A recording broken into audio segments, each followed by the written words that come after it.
We should ask ourselves, how do I make an impact instead of getting things done? I think a lot of people get things done instead of asking themselves, what do I really want to do with my professional life? Hello and welcome to a whole new episode of Engati CX. I'm your host, Jeremy D'Souza, and today we have a very interesting guest with us. But before we introduce you to our amazing guest, allow me to quickly introduce you to the magic of Engati. Engati is the world's leading multilingual no-code chatbot platform, available across 14 channels with 30,000 bots created across 186 countries in every domain and use case. Engati has also been recognized as a top platform by Inc.com, TechWorld, CIO, and many others. We run the Engati blog, the video channel, and the Engati CX podcast, receiving upwards of 300,000 visitors annually. And now for our wonderful guest. Isabel De Clercq is the founder of Connect, Share, Lead, an organization that helps organizations make enterprise social a success. Isabel is passionate about the vibrant interaction between people, brands, social technologies, and organizational change. She's a practical futurist, a keynote speaker, and the author of the book Social Technologies in Business Connect, Share, Lead. Her current focus is on the impact of technology on business, culture, and work. Isabel, we're really thrilled to have you with us today. Hello. Thank you for having me. Okay, so before we get started with this interview, I have a quick announcement for everyone over here. We have something special for y'all. So stick around till the end of this interview and you'll get your free gift. Isabel, let's dive into this. Okay, so my first question to you, Isabel, is the lockdown imposed due to the coronavirus has made companies use digital workplaces extensively. Do you think this practice will continue even after the lockdown is over? Yeah. Well, everybody was talking about the fact that people were going to use the digital tools, that we would have better digital literacy, and that there would be no digital gap anymore. And indeed, we can see that people were just forced to use the new digital tools. But I have to say that I was a bit disappointed by the way they use the tools, because in fact what they do is they just use them to replicate old ways of working. So that means that what they used to do in an email, now they do it in chat in Microsoft Teams. They used to have a lot of meetings. They still have a lot of meetings in Zoom and in Microsoft Teams and whatever. But I think what is really the strength of the digital workplace is that you can work together in an asynchronous way. It means that you can, work on your own pace and then sharing work in progress and putting it in a digital tool so that you do not disturb other people and that you become more conscious about what you are working on. So you're not disturbing people. But what we can see is that people do not adopt this new behavior. Well, not yet. And I think it should not surprise us, because in old ways of working, work is like making documents, it's like having meetings and sharing products that are finished. And in asynchronous communication, in fact, what you do is that you share work in progress. And it is something completely new. And I think that people are also a bit, they don't know how to do it. And if they are allowed maybe to do it, they are maybe afraid of doing so. Because they are simply not used to do so. So there's still a lot of work to be done, I think. Yeah, we still have to figure the entire thing out. People are not comfortable with it entirely yet, but we'll get there soon enough, right? Well, it's my hope, but I think there is still a long way to go, because it's all about it's all about the fact that you should allow yourself to be a learning person, that you don't know it all, that you're always learning, and that you can make mistakes, and it's okay to make mistakes. But people don't want to show, I think, their vulnerable self. What's very important is that leaders make it very clear that it's okay to make a mistake. It's okay to do something differently and experiment. What do you think about that? Yes, I think that leaders have a crucial role to play there. And once I have read an article that was written by Rachel Happy. She's American, and she was talking about the language of engagement. The language of engagement is a language that you should use as a leader, in fact, to open the dialogue.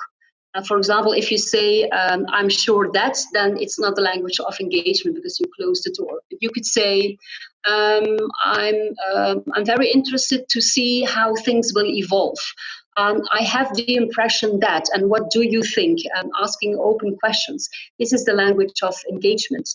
So this is so by using that language, I think that leaders can encourage employees, to go into dialogue and to reflect upon things, because then they also say that they have not the answer yet to all the questions.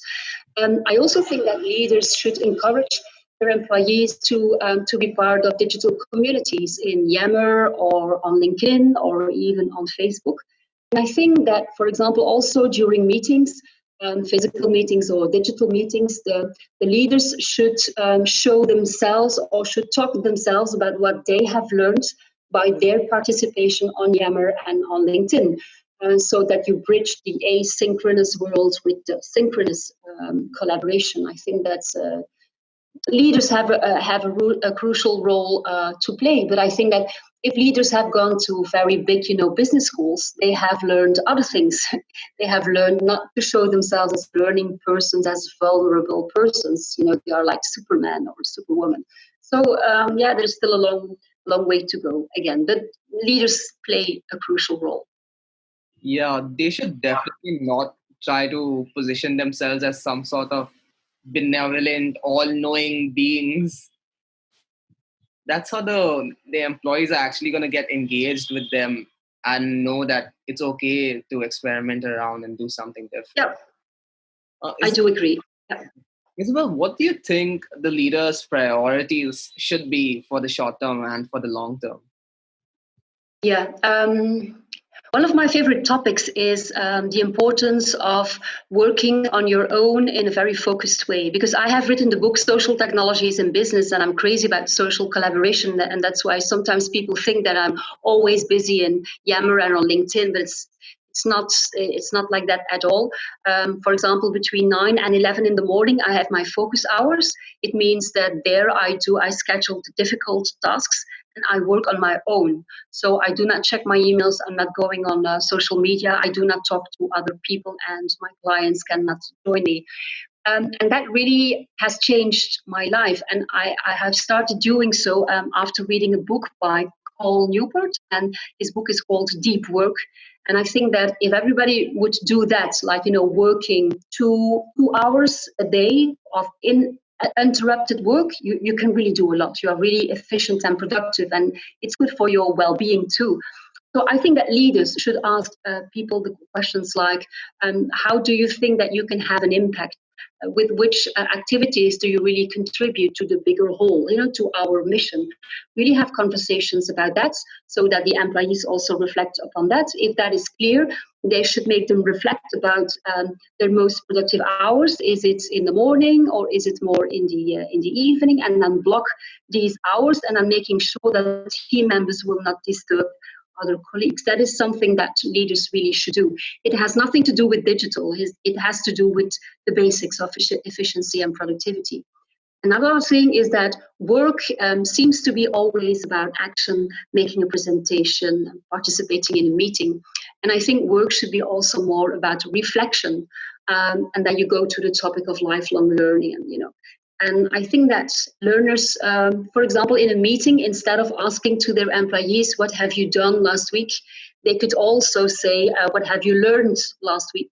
What are interesting ideas, insights, interesting persons to follow, so that they, encourage also reflection during work. So work is about action. Work is also about reflection, and their leaders can encourage that.